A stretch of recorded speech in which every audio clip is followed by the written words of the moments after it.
हा प्रश्न असा आहे की बहीण लाडकी कधी झाली? जेव्हा लोकसभेचा रिझल्ट आला. 1500 रुपये त्यांनी सुरू केले.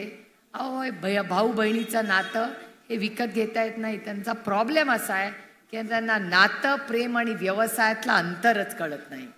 50 खोके एकदम ओके ते विकले गेले म्हणून भाऊ बहिणीचं पवित्र नातं विकत घेता येत नाही. आणि 1500 रुपयाला तर नाही. काय किंमत लावली हो आमच्या नात्याची? अशी कोण किंमत लावतं नात्याला?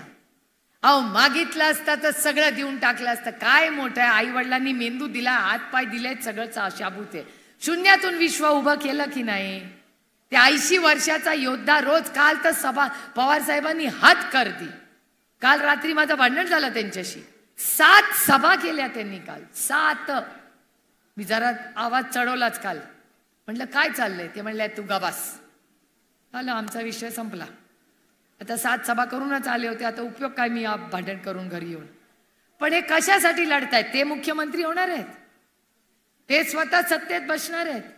त्यांना काही नकोय हो. त्यांना एवढंच हवंय की चांगली सत्ता येऊ दे आणि माझ्या कांद्याच्या शेतकऱ्याला त्याचा हक्काचा हमी भाव मिळू दे, याच्यासाठी लढाई आहे.